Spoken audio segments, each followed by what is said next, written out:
Beaucoup de personnes disent que Breath of the Wild 2 aura comme centre la tribu Sono. Au fur et à mesure du temps, je me suis aussi rendu compte que beaucoup de liens peuvent se faire entre ce que l'on sait de Breath of the Wild 2 et la tribu Sono. Qu'est-ce que la tribu Sono?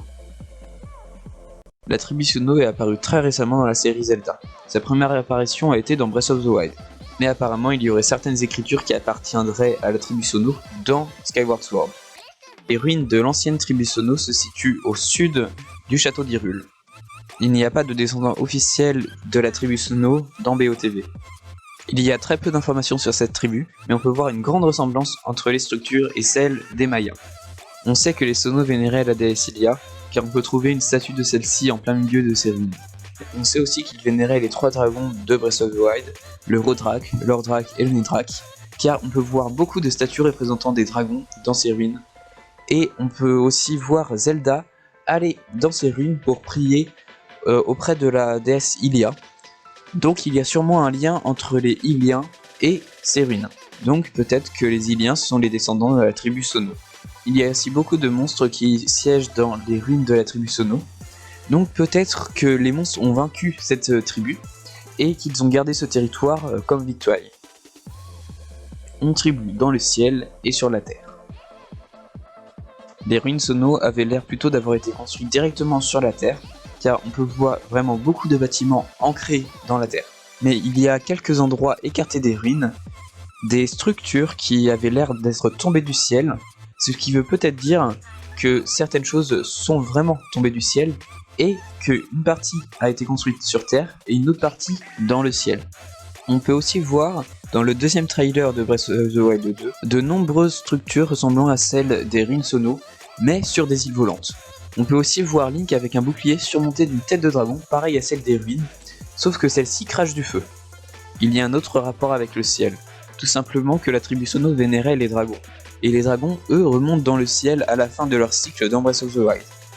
Donc peut-être que la tribu Sono habitait dans les cieux, et qu'ils côtoyaient communément les dragons, donc ce serait pour ça qu'ils les vénéraient.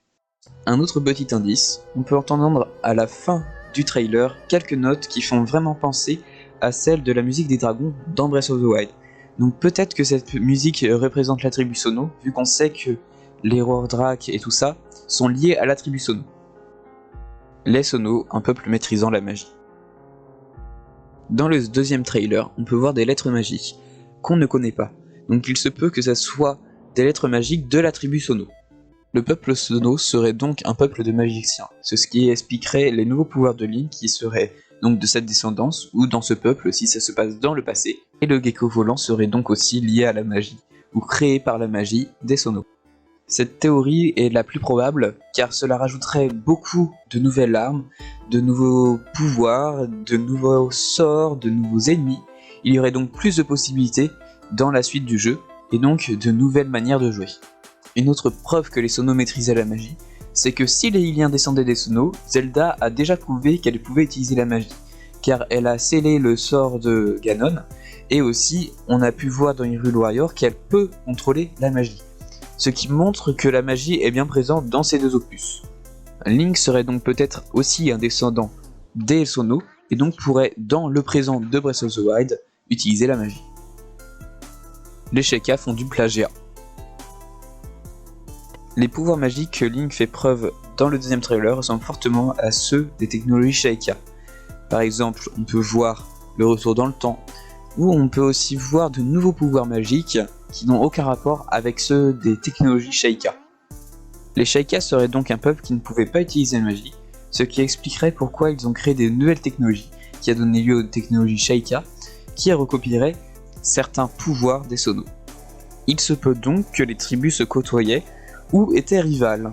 Donc les Sheikah ont réussi à avoir des pouvoirs peut-être un peu différents de ceux de base qu'ils voulaient par rapport aux Sono, ce qui expliquerait de nouveaux pouvoirs dans la suite de Breath of the Wild, donc dans la tribu Sono.